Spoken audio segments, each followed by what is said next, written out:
due, I suppose, to the power of synchronicity,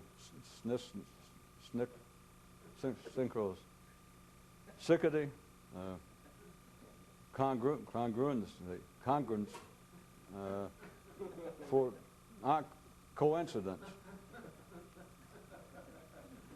Several, if not many, of the unrelated news items tonight seem somehow to have to do with similar things. I mean,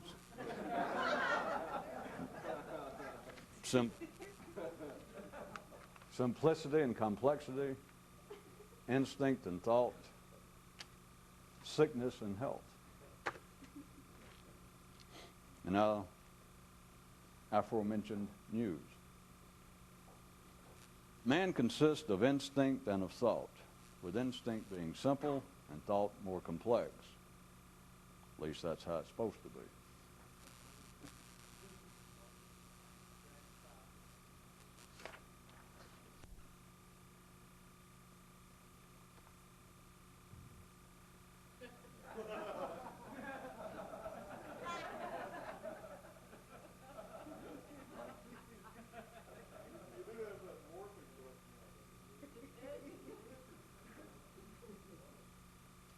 As he would lay in bed a morning after awakening, one night would run through his mind the events of yesterday and his dreams for the day and plans for tomorrow, all the while singing an unrelated song in the background.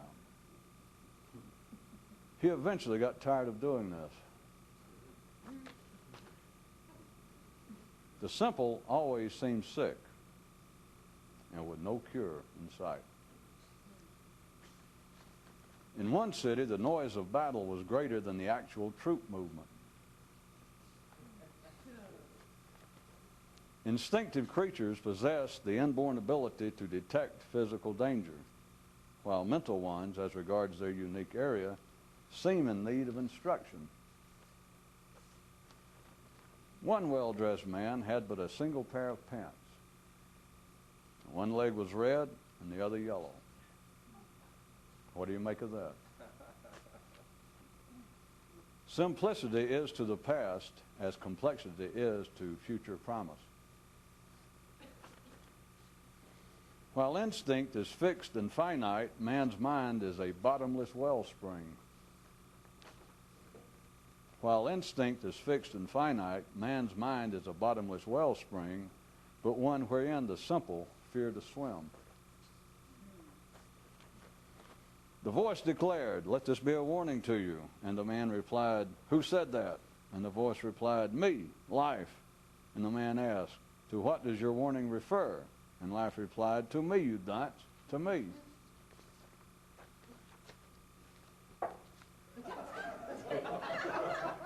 There was once a knight who took as his inner charge the continual remembrance of thought. He later changed it to the constant recollection of movement. And what may have come after that is not recorded. Where life grows, it is complex. Only the past and the dead are simple. After hearing a commentator say that we should read such and such book or see such and such play to remind us of our humanity, one man thought, what the hell foreign planet does he imagine we live on?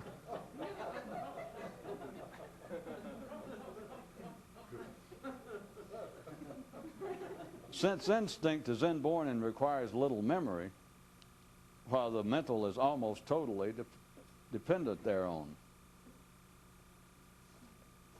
One king divided his army into two divisions, the first in charge of planning and the other responsible for action. And while the first seemed obviously competent and of foremost importance, it was all a grand illusion. Hormones are simple, neurons complex, although neurons don't see hormones that way. There was once a race of puppets programmed to believe they weren't. Thus, none saw their strings and went on about their controlled business.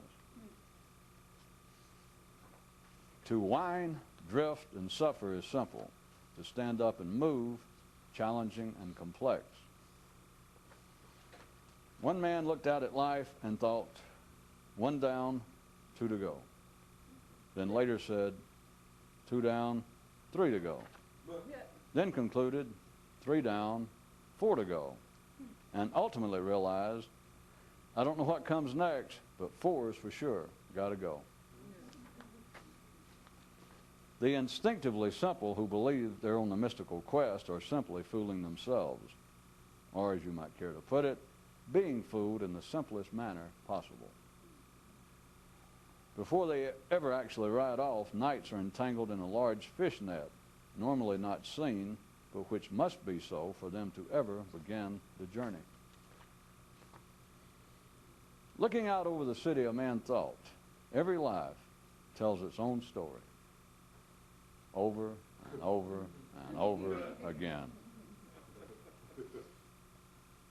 In simplicity is no creativity, even in remixes of the simplistic, which is why it is so difficult to tell for sure exactly which way a mystic is going.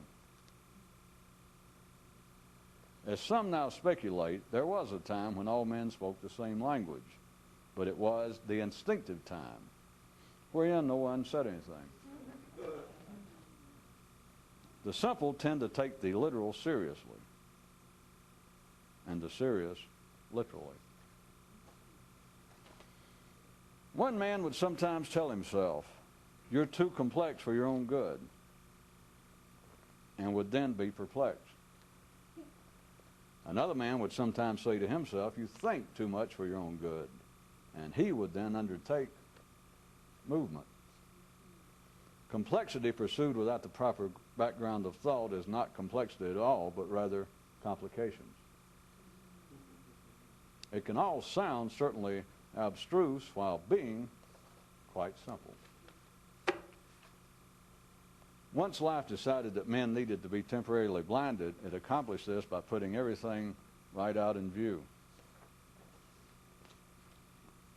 Many of those at court say that they know what the secret is, but any fool can tell if they do not.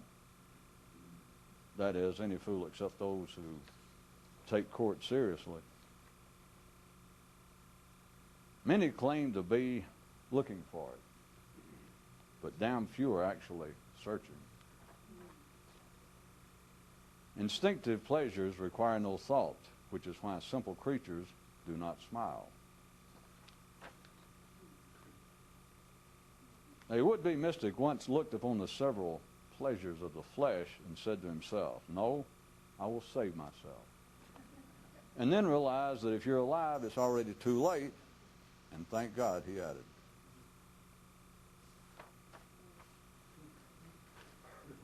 The initial treatment for all ills of the mental is increased complexity.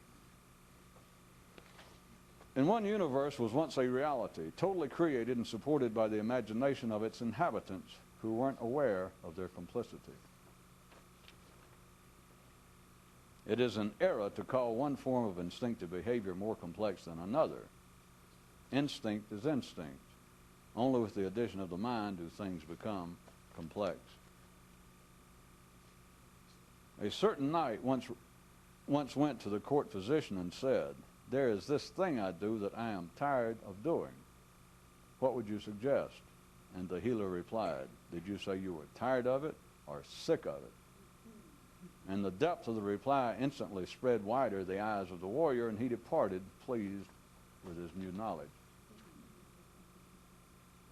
A man at odds with himself is at peace with city existence. One man's vow of fidelity to himself was, in sickness or in health, but never in simplicity.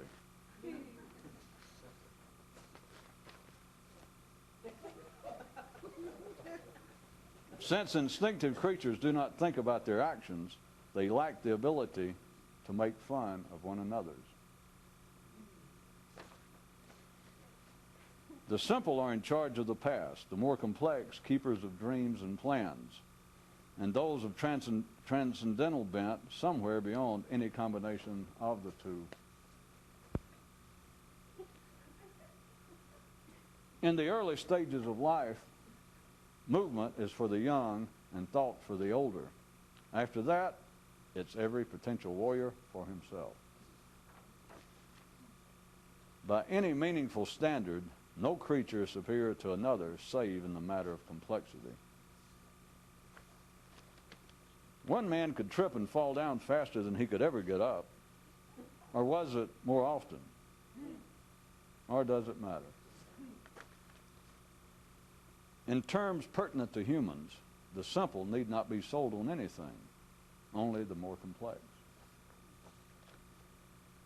In the surgery room of a long ago burned out castle was found these words scribbled on a prescription pad. If thought is illness, is instinct health? I'll leave it in your hands to conclude as to why this particular fortress was abandoned. There are two sides to man's brain, the simple side and the more complex side, and they're held together by the promise of tomorrow. Anyone who says that man was once this or that superior thing is living in a shameful dream. The sparkling facet to all mental creatures is that their best days are always ahead of them. The simple seem doomed to remain fascinated with their own weaknesses.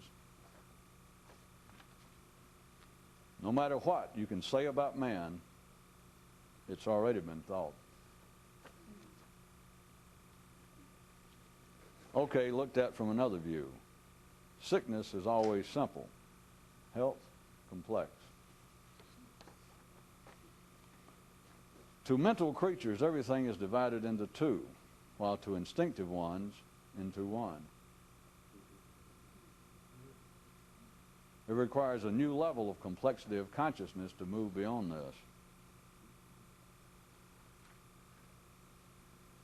In one prison, the inmates who had it the hardest were those who didn't know where they were.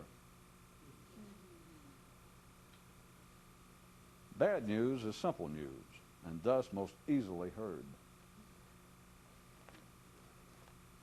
Though true charity may commence and conclude at home, you must look outward and move to make advantage of it. Things can work for a mystic that have no logical reason to do so. As they age, even the most complex of creatures tend towards simplicity. So, you got to watch it. If thinking is a train, the mysticism is Jesse James.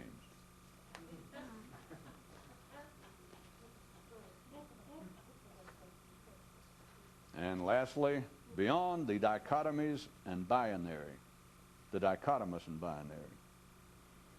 In one transcendental fundamental realm, man is still divided into two parts. But at this level, neither part can even attempt to say what the other one is like. Instinct is movement. Thought is thought. The land of the mystic, where simplicity and complexity ultimately meet, and where the similarities of all things finally merge. Say, Jesse, isn't that your brother Frank over there? Oh, that is you. Two ears, not enough to hear. Two eyes, not sufficient to see.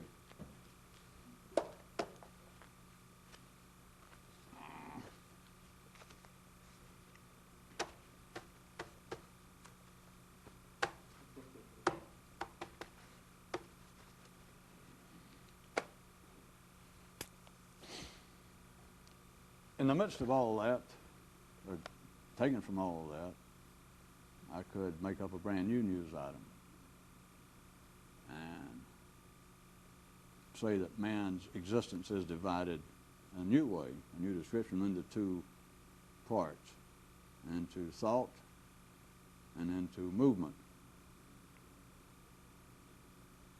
If you're going to describe the history, if you're going to describe the life of any creature on this planet, all you have to account for, all you have to describe is one area, and that's movement or behavior, but it amounts to movement. Because if you look at any other creature save man, what is there to say if they're not moving? Well, you can say they're not moving. That is, you can say they're at rest, but you're still talking about the area of movement. But there's nothing to say beyond that. That will cover everything. Anything beyond that is footnotes,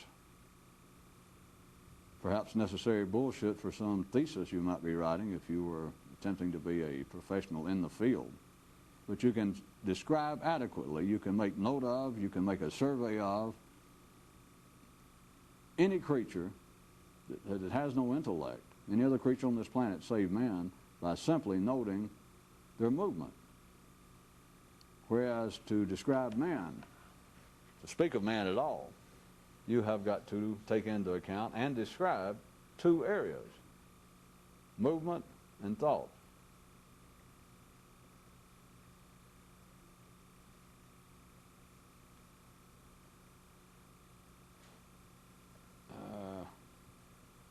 After all of those long news items, and every other one, if you didn't notice, did coincidentally bounce back and forth from. I did keep them separate.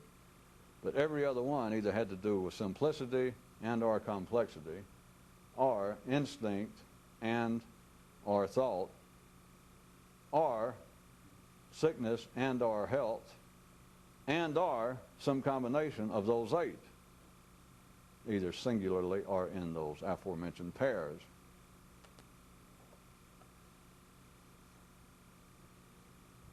But if you consider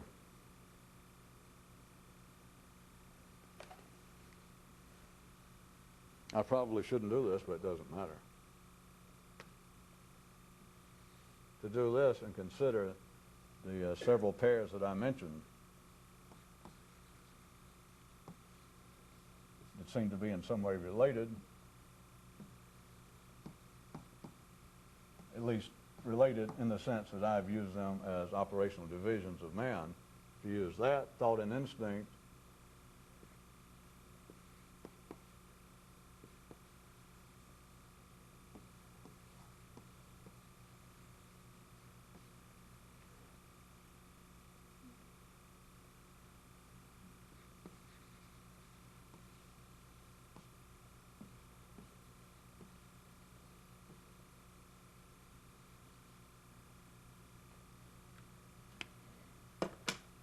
you might care to think of those kinds of columns in that sort of division, that there might be some relationship between it all.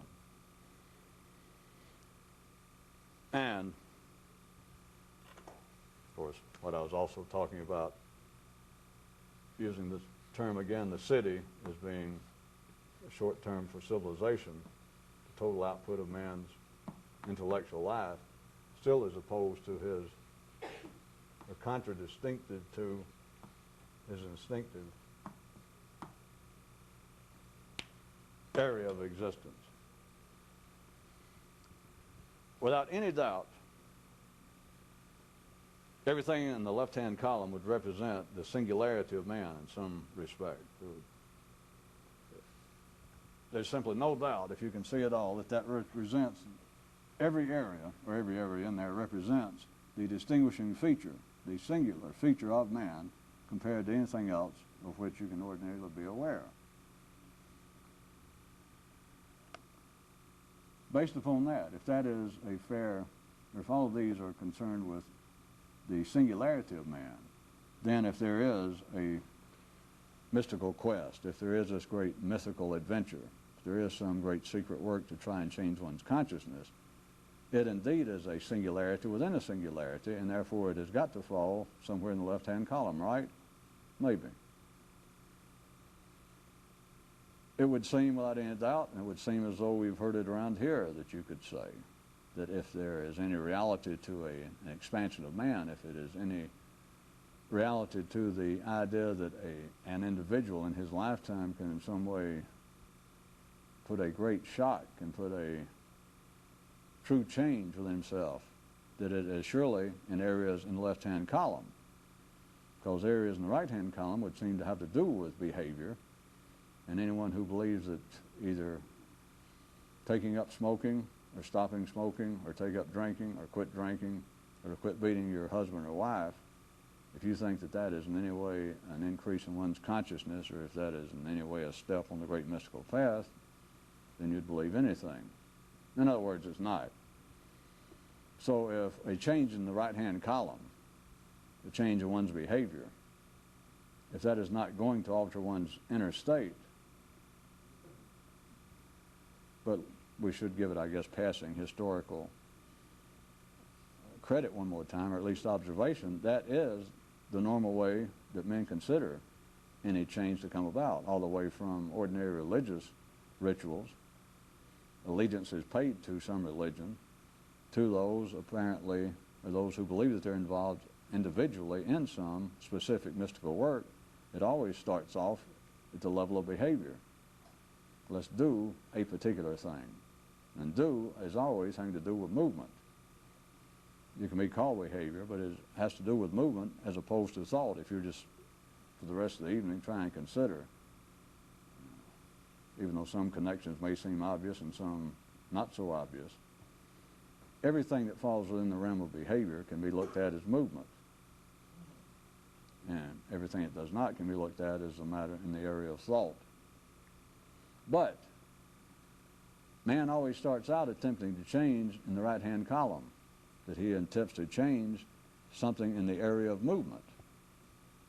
And the belief is, the continuing insistence is, that that can eventually affect the left-hand column. But if you set people down, or if you present it to them in the way in which I had, and they got any idea of what the hell I was talking about, they would still insist that ultimately, you may be right, that we may start off saying, well, we should undertake this or that ritual, we should do something to change our behavior. We tell everyone to undertake the great mythical quest. A knight must be pure of spirit and pure of body and pure of heart and all that, and he cannot be a drunk, he cannot be taking drugs, he cannot be living an absolutely unbridled sex life. He has got to, in some way, have his behavior under his control. That he cannot move at will. He cannot move as the dictates and the hungers of the flesh might want to dictate. But he will have to start off, or they might admit we do start off affecting movement. But the intent is to affect thought. That is, we start off, their way would be more commonly put, we start off, yes, perhaps setting up rules and guidelines to affect one's behavior, but it is for the sake of eventually affecting one's and altering one's inner life. It does not work.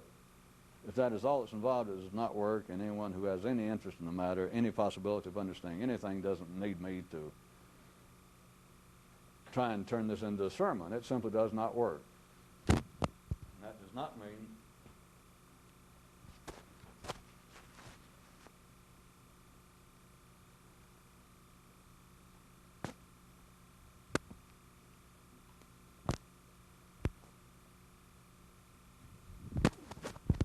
Is it on?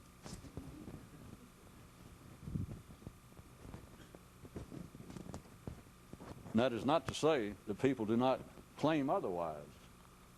They're quite ordinary, educated people who will absolutely deny what I just said and say that working on one's behavior, that is, living a life, let us say a religious life, being faithful to some church's rituals. Or they could, in a non-religious text, they could say, well, people who do undertake a 12-step program to combat alcoholism can stop drinking. I mean, it's a proven fact. I know that. They missed a point, obviously, because it has not affected them internally. In fact, by their own admission, they know that, but they don't see the importance of it. It's like in the field of alcoholism. They'll say, well, yeah, an alcoholic cannot say that he doesn't drink. All he can do is say that he has quit drinking, but it doesn't mean that he still doesn't want to drink. That all we can do is say, I hadn't had a drink today, which is the sort of the side, or near the other side of the coin, of the idea of asking Jesus, what more can I do? I've changed my behavior, said one guy. I no longer beat up my wife.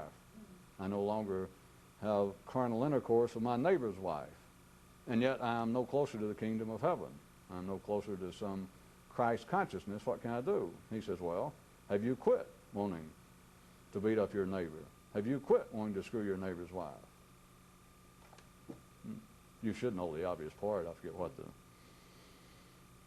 Other Christian texts wrap it up, but the guy obviously, or you should know, no, he hadn't stopped. In fact, he considered it probably a very insulting, intrusive question. Like, I came to you wanting some help. I didn't, come up here for some smart-ass answer. Anyway, people, that's why they have to add the fact that, a drunk is never cured or an alcoholic's never cured. All he's done is stop drinking right now. That's all he can say. That, if you need to see any connection, is not a theory, and it's not some wild-eyed criticism of life by saying that a change in one's behavior does not change one internally. It does not. That's not the way man in life is wired up. But they are wired up to operate and claim otherwise if questioned on it. If asked about, this change in behavior, has it changed your internal state? That is, has undertaking the Orthodox Jewish life, has that changed what you are internally? And if somebody has, talking about an ordinary sane person, if they are now spending and have spent some sizable portion of their life energy in the pursuit of Judaism, what are they going to say? If you spent your life being an accountant and someone says, boy, it looks like boring work, it can't be fulfilling, and you spent 40 years being an accountant, what are you going to say? You have to say, well, no, I can't say it's not been fulfilling. I can't say it's not without its challenges and its rewards. You have to say it. To do otherwise would take you outside the mainstream. It would belie the fact that you are an ordinary sane person. It's simply the way it is. So I'm just pointing out this is not... Ignore the fact that ordinary men believe that a change in behavior or working in the right-hand column can affect the internal column. Anyone who has ever tried to do anything extraordinary in secret, which is what this is about, I never pointed this out, but surely some of you caught on why this, for so long, has been called the great secret work, or some version of it, the great secret struggle. But secret has got to be the most commonly used modifier, if you don't know it. Holy, running a close second. That's the one that's most known, because holy seems to fly even with the general public. If you say, well, it's a holy quest, a holy struggle, even if the public doesn't know what it is, they just say, happen to hear that there's a group of men living up in a cave in a mountain, have been there for years, and before they are allowed to decide that the men must be crazy, someone says, well, no, they're on some sort of, I don't understand it, but they've been there for years, several generations, and they say that they're involved with a holy struggle. The public seems to find that better than a secret struggle. But at any rate, the most commonly used modifier, trust me, is secret. And I was going to point out why this came about. It's not because there is a secret work, some secret organized activity. It's because it's always an individual activity, but in the individual it's secret. And to any degree that it's not the secret work, the secret struggle, it is no damn struggle. So, if you want to see another balance, again, that is why that ordinary men must say that whatever changes, whatever efforts they're making on movement will, or has already, affected their internal life, their life of thought, whereas it's not true. But if they say that it has, they're lying already. They're misled. They don't mean to lie. If they say that has worked, it hasn't worked. And the only people that are making it work are those that do it in secret, and then people got the idea, well, this is secret work. As long as we're in this deep of mud, I'll press right on. Well, just on this one line, then we'll stop. And it's always secret. No, it's not. All right. By any means, also taking into account that what I'm referring to as thought, the internal life of man, very often under conditions apparently such as these, publicly, the term would have been spiritual. But you understand, it is still, you can look at it as being the difference between a man's external behavior, his movements, his behavior, and his internal life. Is always very commonly referred to as his inner spiritual life, and etc. But if you just look at it as his inner life, that'll take care of it. You can think of it as spiritual, you can think of it as mental. But the point is, it is non-moving. It does not require that a man move at all. I might also point out is why it's so common for people, since this is a night of gossip evidently, why it is so common for public mystics to take up an immobile position. I mean, what's at least in the West, well, all around the world, I shouldn't blame it on the West, one of the most common pictures of a mystic. This kind of, usually it's kind of dirty and half-dressed, but it's a guy sitting, or sometimes a guy's been standing on one foot, just frozen. But it's very common that there it is sitting. Buddha being sort of the archetypical, the figure of a Buddha, the archetypical idea of the public, probably of a mystic. And what's the great picture of him? The great icon is sitting there in the lotus position, just absolutely still. You don't know whether the son of a gun has moved in 20 years or 10,000. Just sitting there. What does that represent? At any rate. I just threw that in. At any rate. People all the way from the ordinarily publicly religious to the would-be secret mystics, would-be mystics.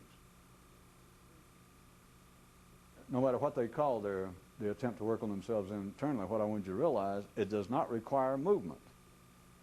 No matter how you define it, no matter how you might try to wrestle with or pick at my descriptions for the night in this division in those columns, the inner life of man does not require, nor is it exemplified by movement. And so to work on the inner life requires no movement. Buddha could be laying in bed, Muhammad could be sitting in a beach chair, motionless for hours, and you don't know what the hell he's doing.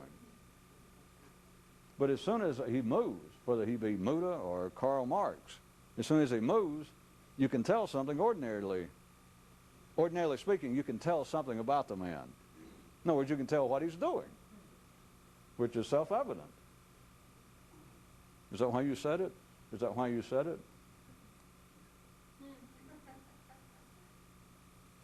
That was a dramatic presentation of self-evidence, I think.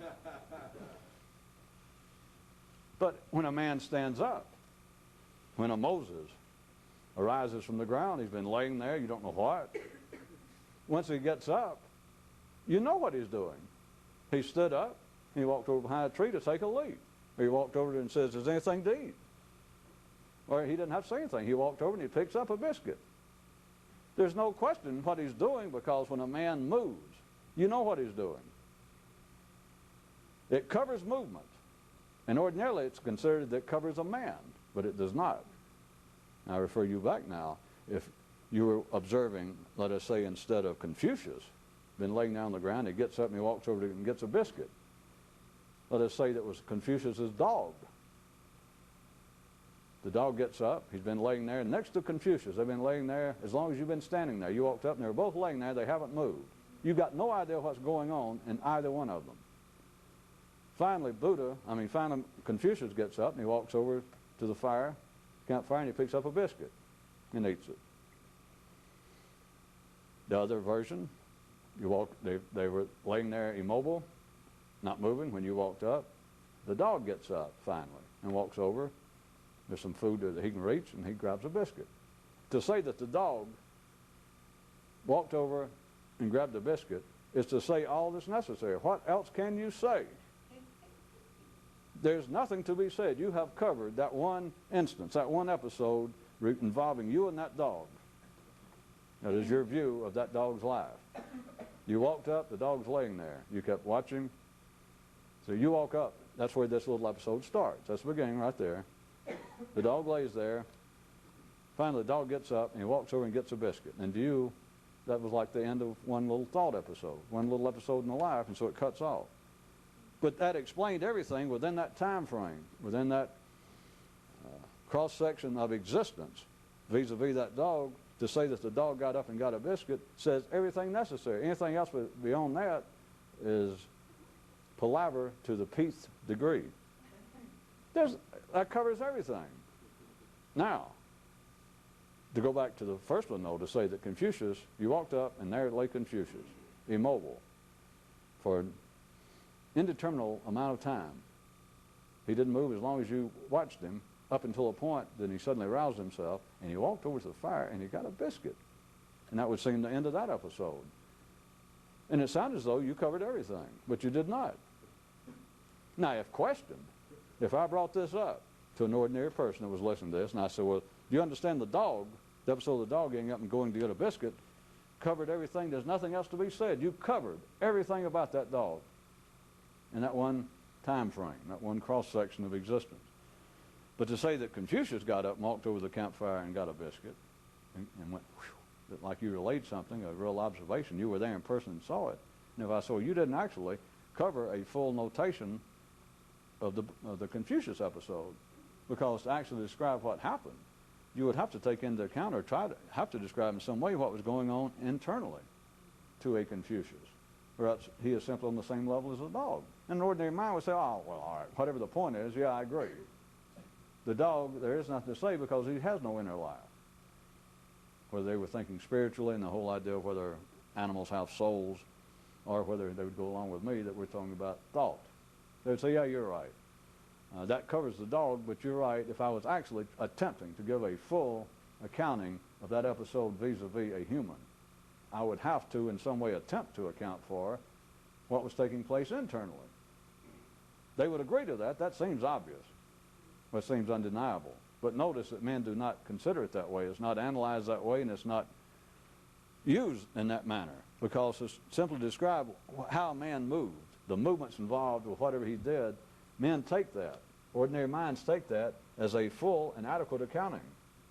Look at history books. All it describes is the movements of man.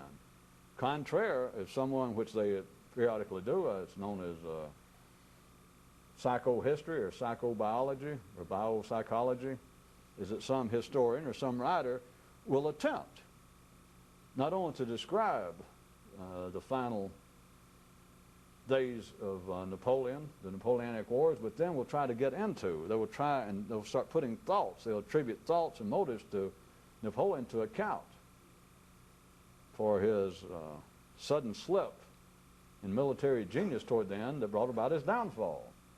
But anytime someone does that, notice the rest of life, anyone interested in it, all critics, all reviewers, all other historians, will just absolutely dismiss the man, the author.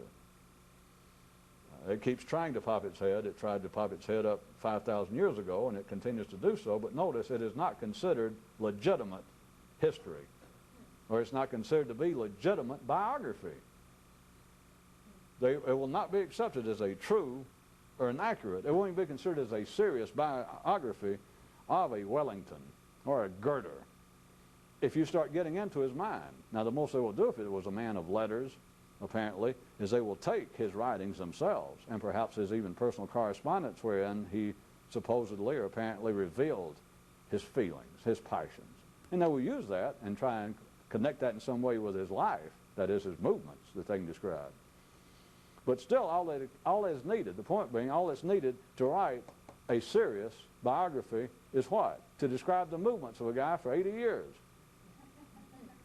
And if you ask a biographer, you say, well, wait a minute. You could, if a dog, you could take out his dog that lived for 12 years and write a biography, but would you consider it serious and who would read it?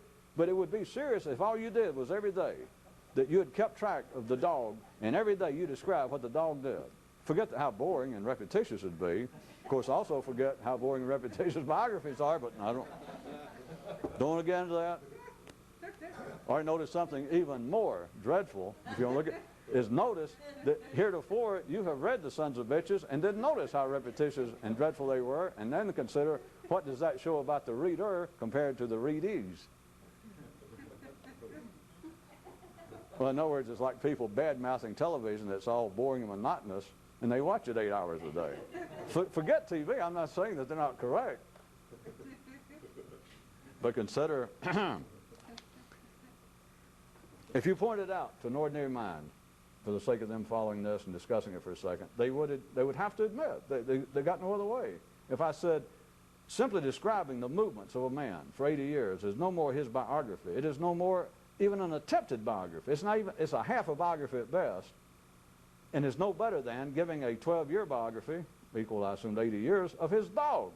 And all you can say about his dog is every day, when he got up, when he went out, when he drank some water, when he ate, when he wagged his tail. That's all you're saying about a man. That's all you're saying here about a Michelangelo or Pope Clement. All you're doing is giving a dog's biography.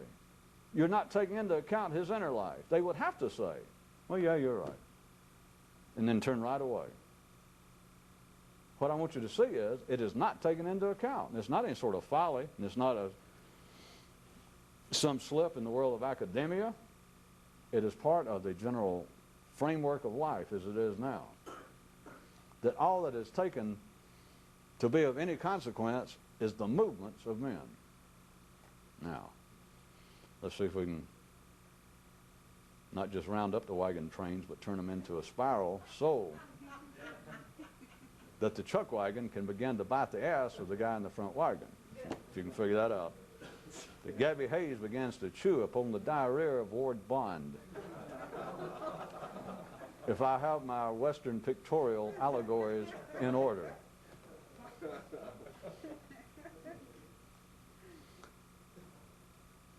Even though all of that be true, notice superficially or notice within yourself, and you can then use the modifier or dismiss it as you will, any attempt to do something extraordinary, obviously you must turn inward. Whether it be in the guise of mysticism under the Sufism, under the Islamic umbrella, or the Buddhist, or the Christian, or the Judaic, or the Zoroastrian, or the Jain, or the Tao, or the Shinto, anything. If you are actually attempting to do something, not just as part of a social group, not that you just joined a church or you joined a monastery so that you could make friends or to escape a broken love affair, that if you're actually doing it and you are driven by the desire, this internal hunger, and you're actually to some degree attempting to feed it, to nourish it, then the first place you look, even though and you'd be doing that even before you join, and even though when you join, as I point out, you're ending up, or at least in the beginning, you're given ways, demands to change your movements. But you would understand, you would know without ever having to analyze it. It was not necessary to analyze it the way, you know that what you're seeking is within. It's easy enough for me to continually draw up and make new versions of mythical tales and fairy tales, and me retranslate religious scriptures showing how the kingdom of God is not out there, that is in here, or that the Holy Grail is not something to be found out there, it's in here. That's people, even ordinary people, academics, just ordinary thinkers, continually stumble across that just because it's based upon the fact. Doesn't mean that they understand it, because they turn right around and ignore it in the same way that I could say, well, how can you write a biography and you only write half a biography? And they go, you're right, and they turn around and ignore it. It's the same thing as saying, well, I understand that the Holy Grail is in the inner world. It's not out there. It's not in the world of movements. No matter how you move, no matter how the Green Knight moves, he can move for 50 years on his trusty steed. He can move for 50 years traveling the width and the breadth of the British Isles, and he will never find the Holy Grail, because it's not a matter of movement, it's a matter of thought, or a matter of consciousness. They could say that, but then the ordinary mind can't do anything with it, even if it wanted to. But those with some modicum of real hunger for this sort of thing, they know that it's not out there. I mean, you know it by feel. Assuming that I was now speaking to those who actually grew up, those wired up with some real degree of interest in this sort of thing, which of course means you grew up with it. It's why I backed up. If anyone wired up with it, even before you ever heard anything about it, you knew that this itch was in here. Nobody had to tell you that. I mean, it is self-evident again. Again, it is self-evident. When you started having those questions that no one could answer. At any rate, the whole idea, this whole feel of being outside ordinary life, this whole feeling that you're in some way unusual with no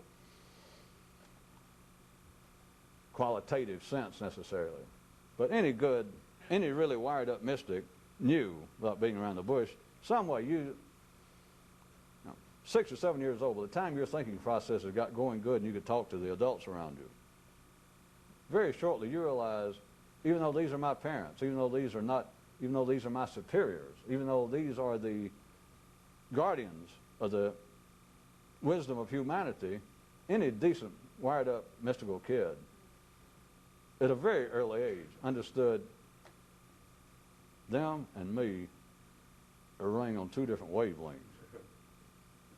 And it does not necessarily change you at the time, but you simply knew it because you knew you would talk to them and they'd start giving you responses, if any at all, that had to do with movement. Always had to do with how you should behave better, or they would try to give examples. If you'd start asking, what's the purpose of life, for instance, the great one, or they would start referring, they would try, if they tried to answer you at all, they would answer you in the form of, well, the purpose of life is to do so-and-so, speaking of movement. And you knew that wasn't true, even if you didn't know how to express it. But as soon as you said, what's the meaning of life? And you went through mother, father, rabbi, priest, instructor, professor, they would all, if they were inclined to give you any response at all, what was the response? It always had to do with movement. It always had to do with, they would give you an example. Well, the meaning of life, the purpose of life is for a man to do so-and-so. And as soon as you heard that, the answer may have been acceptable, like the answer may have been, well, the purpose of life is for a man to do good. You certainly can't argue with that, but you understood that's irrelevant. You understood that does not address what I'm asking. And if you tried to push it to him, like, okay, well, that's fine. I'm not disagreeing with you, Father, Rabbi, that the purpose of life is to do good. Okay, I'm not arguing. Don't misunderstand me. But that's not what I'm really asking. And as I point out, if you were fortunate, well, coincidentally, you might have run across a priest or rabbi or some elder at the time that once you asked them once or twice, they understood enough to know that they could not answer what you were asking.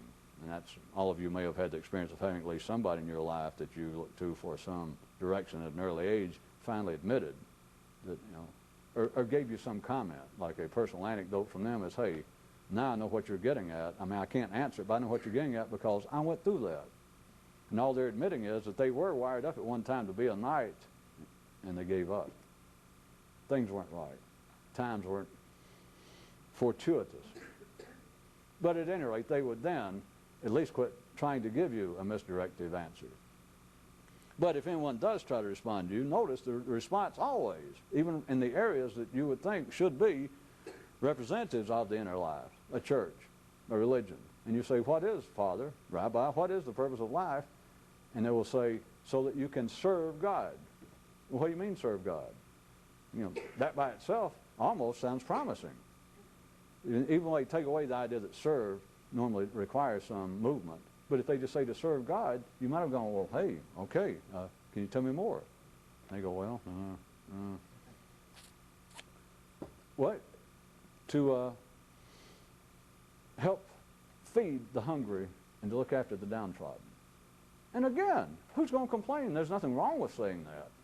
But as soon as you start hearing that, you went, that's it. And they said, what, that? And to not eat pork, not kill. And they start telling you things that involve movement. And at that age, you never thought of it in this way, but you simply understood that they didn't understand what you were asking. You simply realized that the response they were giving did not address that which you were asking. And you didn't really know why. They were giving you half a biography of man. They were giving you half of a futuristic biography. They were giving you half of a prognosis of man. They were giving you half of a forecast of man. But it all had to do with movement. And you knew that didn't do it. And you didn't know what to say. Skipping forward, in the history of all mystics then, people really wired up for it. Eventually, you had to come to the point, no matter how you expressed it, or maybe something you heard, some combination of words from some source may have jogged you or jolted you into looking at it in a certain way. And you always knew this, that what you were after, this whole thing that kept you going was in here. It is just, it's one of those things that is self-evident to such a degree that the reason I'm laying on it is I suspect that people very seldom think about it in this way, saying that in an understated manner. You know that what is bothering you is internally. You know that the interest you have, anytime that seems to be fed at all, you know that you feel it in here. Now I'm saying in here as opposed to with it not being, as you know, judgmental to the world out there, but you know there's a difference between this hunger that you had no name for that's in here and the desire for sex. When you looked out at somebody of the opposite sex, or you looked out at something that sexually attracted you and you knew, I want to have sex with that. Or you looked out at food when you were hungry. You understood hungers that they're tied to out there. That everything else, all of the hungers of the instinct, are fed from out there. They're triggered from out there. But at any rate, they're fed from out there. At the instinctive level, there is nothing, in other words, the level of movement, remember. There is nothing that the world of movement wants that cannot be fed from out there. You can't screw yourself. You can't eat nothing. You can't eat your own hand. You can't live off cannibalizing yourself. Anything that's to be fed at the level of movement, instinctive, is fed from without there. It exists out there, for God's sake. Anything that feeds the body, anything that nourishes the body, which is synonymous, again, in the full sense I'm using, of instinct and movement. They're all operational of the same thing. Everything that feeds it is out there. There's no doubt about it. Dreams of food will not fill you up. Thinking about sex will not satisfy you. So somewhere the wired-up mystic, through whatever means, or maybe it took you up until the night, but it's obvious as hell, you've always known it, that the whole thing is in here. It's not some sort of metaphor of saying, well, there's no such thing as a mystical school. There's no transcendental groups out there. There never has been. There is no organization out there. All there's organizations out there that say they're there. And they say, well, here we are. How do you deny us? And you're going, you're right, there you are. But you know it's on the same level as movement. It's on the same level as physical food. It is proclaiming to be attempts to nourish something else, but it's movement. So the mystic, at some time, the would-be mystic, at some time, let's even assume worst case, that took you to the night. Just don't take it personally. It took you to the night, and you realize, well, that's true. The whole thing is internal. No matter what you call it, the whole thing is internal from beginning to end. I mean, it's not allegory. It's not to dismiss outside attempts, organized groups that are trying to reach states of enlightenment or awaken consciousness. It's not to dismiss them. It's not to ridicule them. It's, I understand, though, if it's out there, it has to do with movement. If it's out there, no matter if they're up to it, no matter if somebody over there is doing it, that's like a steak when I'm starving, and all I can do is imagine it. It's not going to do me any good. I've got to feed me. I can't watch him eat, assuming he is eating. You're just taking a guess, or you're taking his word for it. So you understand that the whole thing is internal, and it requires no movement.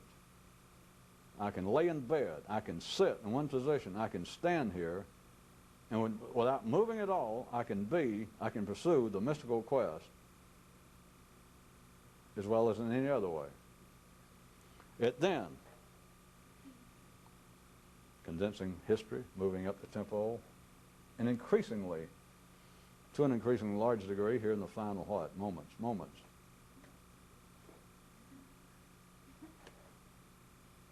It would then be quite predictable that people, if not overtly dismissing movement, action, at least tacitly begin to dismiss it on the basis that everything I'm doing is internal.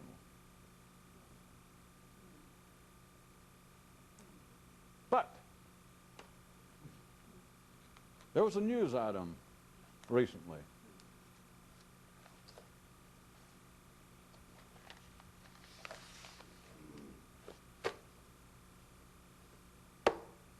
that told of a knight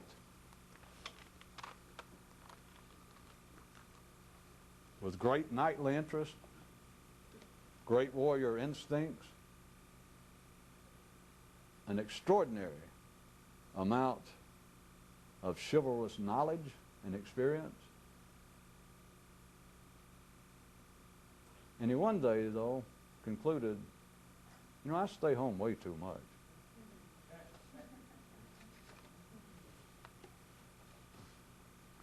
Okay, that was still connected to what I was just talking about before I told the story, all right?